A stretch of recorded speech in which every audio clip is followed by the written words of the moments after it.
With severe weather season approaching, now is a good time to prepare for electric outages.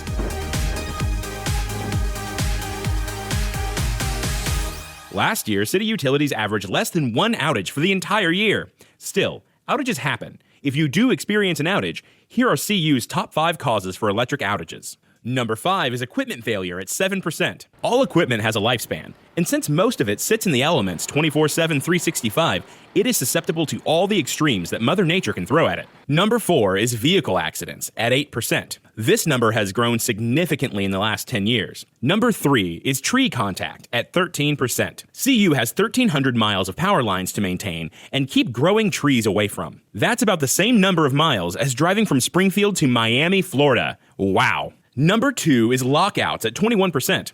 This is where a feeder or large breaker at the substation has shut itself off to prevent further damage. This is often due to various causes, such as falling trees or limbs, vehicle accidents, or wildlife being in the wrong place. Number 1 is probably no surprise, storms at 43%. Whether it's heavy snow, ice, lightning, or high winds, weather is the number 1 offender at causing the lights to go out. No matter what the cause is, you can rest assured that CU's electric crews are on the job of getting power restored as quickly as possible.